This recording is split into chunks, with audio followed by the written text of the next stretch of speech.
आज मुकद्दर आंटी आई थी। हमने माँ के कपड़े इकट्ठे किए और ज़रूरतमंदों में बांट दिए। उन्होंने माँ के लिए दुआ भी मांगी। मैंने बस यादगार के तौर पर उनका कार्डिगन रख लिया। उसमें माँ की खुशबू बसी है, उनकी यादें बसी हैं। मुझे डर है कि कहीं मैं माँ की खुशबू ना भूल जाऊं।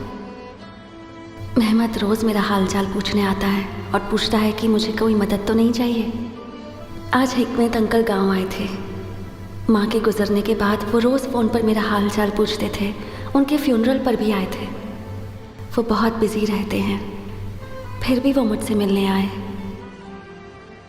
अभी वो आराम कर रहे हैं। शायद वो यहाँ का खाना मिस कर रहे थे। जब उठेंगे तो मैं उन्हें उनका पसंदीदा खाना बनाकर खिलाऊंगी।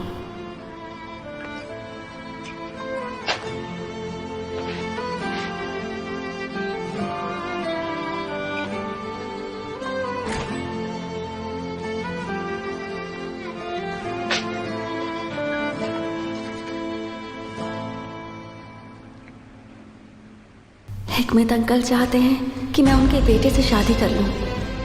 मैं उन्हें ना नहीं कर सकती। उनकी तबीयत काफ़ी ख़राब है, पर मैं ऐसे शख्स से शादी कैसे कर लूं जिसे मैं जानती तक नहीं हूं।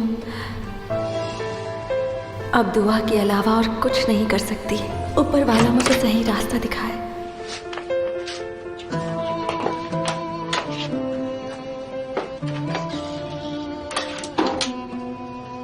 पूछ सकती हूँ आप क्या कर रहे हैं? कुछ भी तो नहीं। कुछ भी नहीं? पर आप तो डायरी पढ़ रहे थे ना? नहीं, मैं डायरी नहीं पढ़ रहा था, बस खोली थी और पन्ने पलट रहा था। मैंने तुम्हारी डायरी में कुछ भी नहीं पढ़ा। पढ़नी भी नहीं चाहिए।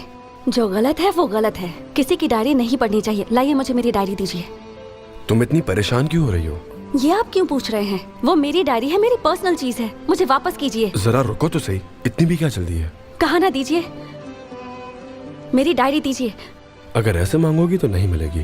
क्या मजाक है? ये वापस दीजिए। तुम्हारी डायरी चाहिए ना? आओ ले लो। देखिए, मैं आखिरी बार कह रही हूँ, डायरी वापस कीजिए वरना। वरना? हाँ बताओ, वरना क्या? बात पूरी करो अपनी, बोलो। ऐसा क्या है इस डायरी में? ऐसा क्या लिखा है इसमें जो तुम इतनी बेचैन हो रही हो? उससे आपका कोई लेना देना नहीं। आप मेरी इजाजत के बिना मेरी डायरी नहीं पढ़ सकते। वापस कीजिए। बात तो तुमने सही कही है। लाइए, मुझे दीजिए। कहा ना तुम सही कह रही हो। मैं तुम्हें डायरी लौटा दूंगा। आप मेरे साथ ऐसा क्यों कर रहे हैं? मुझे उसके बारे में कुछ पता नहीं है। इतने जिद्दी क्यों हैं आप? क्या बात है बेटा? नहीं, कुछ नहीं। हम तो बस बातें कर रहे थे। मेरा फोन गुम हो गया, बस वही ढूंढ रहा था। मैं तो डर ही गई थी। तो फोन मिला क्या तुम्हें? ओह, सामने ही है। पता नहीं मैं कहाँ ढूंढ रहा था। चलो अच्छा है, मिल गया। Thank you. Thank you.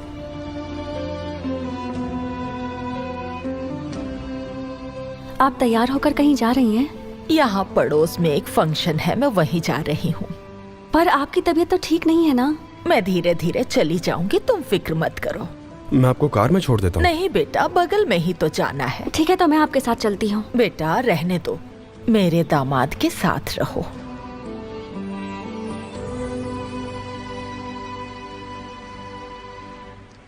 Good bye. मैंने तुम दोनों के लिए ये बनाए हैं। मैंने अपने हाथों से इन पर कढ़ाई की है। ये तुम्हारे लिए और ये तुम्हारे लिए बेटा।